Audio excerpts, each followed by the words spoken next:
રાજસી શક્તિ છે એ કોઈ દિવસ મનને બગાડશે, શક્તિ બહાર નીકળશે. ભગવાનનું ધ્યાન સ્મરણ કરવાથી, સંયમ રાખવાથી સાત્વિક શક્તિ ઉત્પન્ન થાય. જે સાત્વિક શક્તિ માનવને પાપ કરતા અટકાવે છે. ભગવાનનું ધ્યાન કરો. ધ્યાન સર્વકાળ થઈ શકે.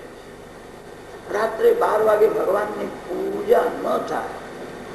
પૂજા માટે એક સમય બતાવ્યો છે, તે સમયે જ પૂજા થાય. પવિત્ર અવસ્થામાં જ પૂજા થાય. તમે રાત્રે 12 વાગે ગાડીમાં બેસીને પણ નારાયણનું ધ્યાન કરી શકો છો. ધ્યાન માટે પવિત્રતાની જરૂર છે. કદાચ બહુ પવિત્રતા ન હોય તો પણ અપવિત્ર અવસ્થામાં પણ ધ્યાન થાય. ધ્યાનનું ફળ તત્કાલ મળે. પાપ અને પુણ્યનું ફળ તત્કાલ મળતું નથી. આજે કોઈ જુઠ્ઠું બોલે તો આજે એને સજા નહીં થાય. સંભવ છે આજે જુઠ્ઠું બોલનાર કદાચ સુખી થઈ જશે, એને કદાચ બહુ પૈસા મળશે.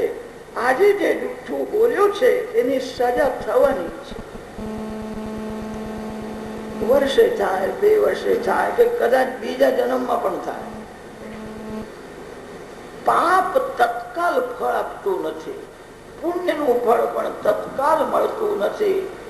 આજે કોઈ બહુ પ્રેમથી ભગવાનની પૂજા કરે, તેના પ્રારબ્ધમાં યોગ એવો હોય તો પૂજા કર્યા પછી એને તાવ આવશે, દુઃખી થઈ જશે.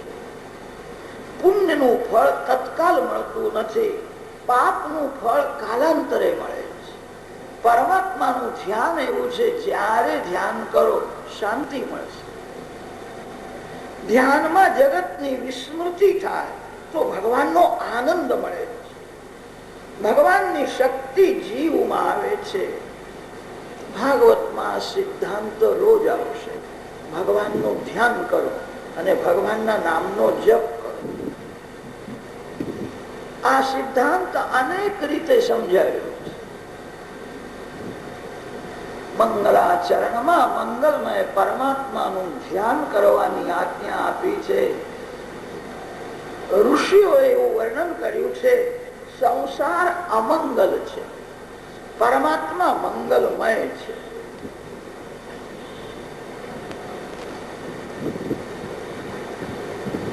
કામને અમંગલ માન્યો છે. કામ બધાને દુઃખ જ આપે છે.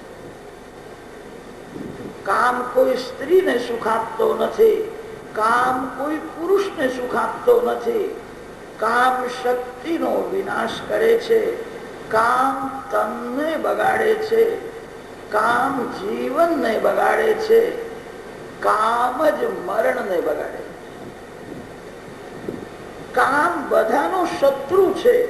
શત્રુ હોવા છતાં એવું સમજાવે છે, હું તારો મિત્ર છું, હું તને સુખ આપું છું. કામ મિત્ર નથી, કામ શત્રુ છે. કામ દગો કરે છે, બધાને છેતરે છે. અને તેથી આપણા ઋષિઓએ કામને અમંગલ કર્યો છે. કામ અમંગલ છે. મંગલમય પરમાત્મા નારાયણ છે. ભગવાનને કામનો સ્પર્શ થતો નથી. ભગવાનનું સ્વરૂપ મંગલ, ભગવાનનું નામ મંગલ, ભગવાનનું ધામ મંગલ, ભગવાનની લીલા મંગલ, ભગવાનનો પરિકર મંગલ, ભગવાનનું બધું જ મંગલ. શાંતિથી વિચાર કરતા ધ્યાનમાં આવશે, પ્રાય માનવનું બધું જ અમંગલ હોય. ભગવાનનું સ્વરૂપ મંગલમય છે. કોઈ માનવનું ધ્યાન સ્મરણ ન કરો, ધ્યાન ભગવાનનું કરો. તમને ફુરસદ મળે છે ત્યારે શું કરવું છે? કેટલાક લોકો જગતનું ચિંતન બહુ કરે છે. આ ભાઈ બહુ સારા છે અને આ ભાઈ બહુ ખરાબ છે. આજે તમે જેના બહુ વખાણ કરો છો, સારા છે, 2-4 વર્ષ પછી તમે એની નિંદા પણ કરવાના છો. સ્વભાવ બદલાય છે, જીવન બદલાય છે. જેના બહુ વખાણ કરે છે એની નિંદા પણ થાય છે. જીવનમાં એવો પણ અનુભવ થાય છે, જેની આજ નિંદા કરતા હતા એક દિવસ એવો આવશે એના વખાણ કરવા પડશે. જેનો તિરસ્કાર કરો છો એનો એક દિવસ સત્કાર કરવો પડશે. જેનો માનવ સત્કાર કરે છે એક દિવસ એની ઉપેક્ષા કરે છે. પ્રાય બધાને એવો અનુભવ થાય. સંસારનો વિચાર છોડો. સંસારમાં જે કઈ છે તે બધું સારું છે, કઈ ખરાબ નથી. યાદ રાખજો, ભગવાન વિના કઈ સારું પણ નથી. આ સંસારમાં શું સારું છે, શું ખોટું છે એ કેવું બહુ જ કઠણ છે. તમને જે સારું લાગે છે બીજાને ગમતું નથી. તમને આજે જે સારું લાગે છે થોડા દિવસો પછી સારું લાગશે. તમે નાના હતા ત્યારે તમને રમકડા બહુ સારા લાગતા. બાળકને રમકડામાં જ સૌંદર્ય દેખાય. બાળકના રમકડા કોઈ ઉઠાવે તો રડવા લાગે છે. એ જ બાળક મોટો થયા પછી એને રમકડામાં સૌંદર્ય દેખાતું નથી, બહાર ફેંકી દે છે. સંસારનો વિચાર છોડો. જગતમાં જે કઈ છે તે બધું ઠીક છે.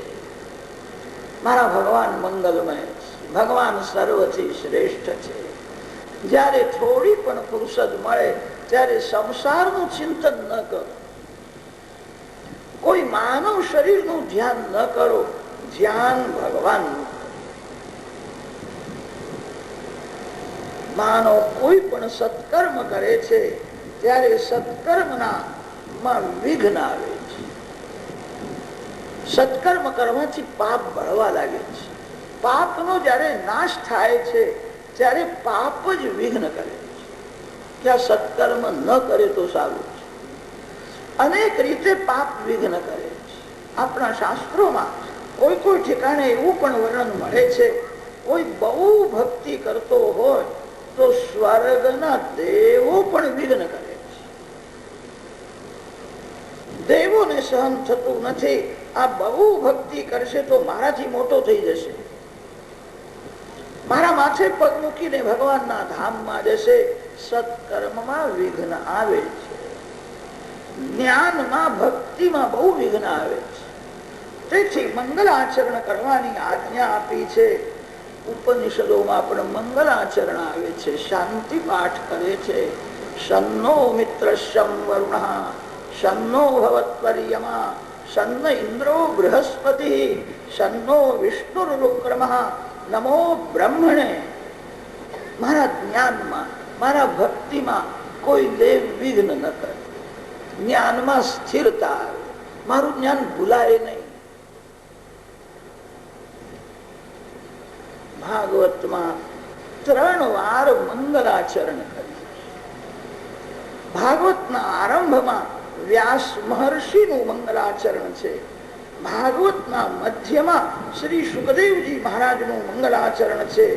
અને ભાગવતની જ્યાં સમાપ્તિ થાય છે ત્યારે સૂતજીએ મંગલાચરણ. મંગલાદીની મંગલ મધ્યાની મંગલાંતાની સમાપ્તિ સાધનાની ભવંતી. કોઈ પણ કાર્યનો આરંભ કરો, તમારા ભગવાનના દર્શન કરો, વંદન કરો. ભગવાનને કહેજો તમારી આજ્ઞા અનુસાર આ કામ કરવા હું જઉં છું. બહાર જાઓ ત્યારે તમારા ભગવાનને વંદન કરીને બહાર જાઓ. પ્રવૃત્તિ જે પરમાત્માના માટે કરે છે. પૈસો ભક્તિનું સાધન છે એવું જે સમજીને પ્રવૃત્તિ કરે છે એની પ્રવૃત્તિ પણ નિવૃત્તિ છે. સાધારણ માનવ એવું સમજે છે બહુ પૈસા મળે એટલે હું બહુ સુખ ભોગવી.